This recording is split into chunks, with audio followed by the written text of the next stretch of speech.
That exam was a piece of cake for me. Exam, piece of cake. A piece of cake is an idiom. Hindi में बोलो तो मुहावरा, और मुहावरों का मतलब वो नहीं होता है जो सुनाई देता है.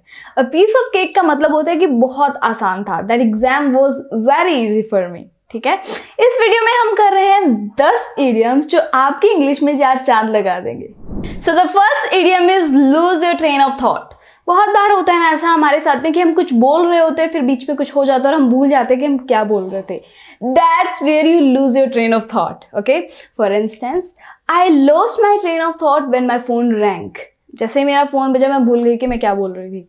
One more example, when the dog started barking, I lost my train of thought. Lose की second form lost होती है. Just like riding a bike. अब बाइक चलाना बहुत आसान होता है तो इसका मतलब भी कुछ ऐसा सही है. Something that is very easy to learn or something that is very easy to pick up again after a long time. For instance, cooking this recipe is just like riding a bike. Once you know how to do it, it's easy. One more example. Once you start playing piano again, it will feel just like riding a bike. Next idiom is throw somebody under the bus. किसी को बस के नीचे फेंक देना. जी नहीं, इसका मतलब ये होता है कि किसी को नुकसान पहुंचाना खुद के फायदे के लिए. जैसे कि she threw her best friend under the bus to get the promotion. Okay, promotion लेने के लिए उसने खुद की बेस्ट फ्रेंड को ही नुकसान पहुंचाया, उसी को ही खतरे में डाल दिया. One more example, I am not throwing my colleague under the bus just for $1,000. Walking on thin ice. Now what does it mean? इसका मतलब होता है to do something risky or dangerous that could lead to trouble. Hindi में बोलूँ तो खतरा मोल लेना. जैसे कि you are working on thin ice by lying to your parents. अपने पेरेंट्स को झूठ बोल करके तुम खतरा मोल ले रही हो. ठीक है. One more example, you are working on thin ice by coming in late again. Next time you will be fired. Next one, in the same boat. इसका मतलब होता है to be in the same difficult situation as someone else. मतलब किसी की तरह same difficult situation में होना. जैसे कि bro we are in the same boat, neither of us know how to solve this problem. कि हम सेम सिचुएशन में, हम दोनों को ही नहीं पता कि इसको सोल्व कैसे करना है. Okay, one more example, both the companies are in the same boat when it comes to economic struggles. Next idiom is smell a rat. आपने कभी सीआईडी देखा है? उसके अंदर एसीपी प्रद्युमन बार बार दया को बोलते हैं कि दया कुछ तो गड़बड़ है. दैट गड़बड़ is smell a rat. Smell a rat का मतलब यही होता है कि कुछ सस्पिशियस होना, कुछ गड़बड़ होना. जैसे कि when she hesitated before answering, I immediately smelled a rat. One more example, I smell a rat. Why would someone give away such an expensive gift for free? मुझे कुछ तो गड़बड़ लग रही है. कोई इतना महंगा गिफ्ट फ्री में क्यों देगा, है ना?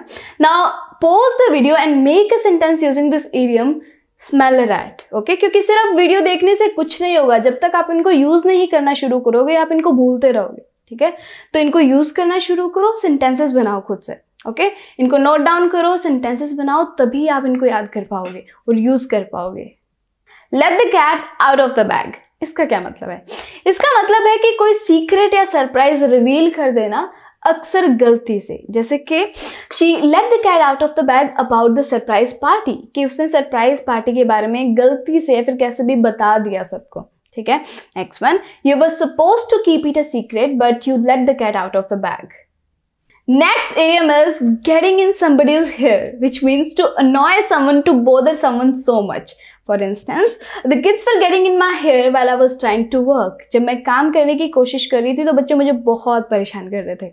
One more example, she's been getting in my hair all day, asking a million questions. पूरे दिन से वो मुझे परेशान कर रही है, बहुत सारे questions पूछ के. Get off somebody's back. किसी की पीठ से उतर जाना.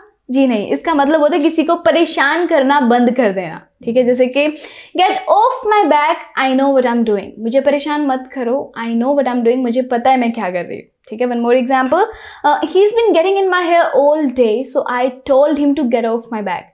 मैंने यहाँ पे दोनों इडियम्स यूज की है.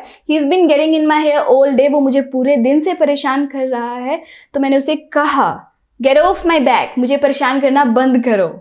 Next and the last idiom, hit the hay, which simply means to go to bed or to go to sleep. मतलब सोना.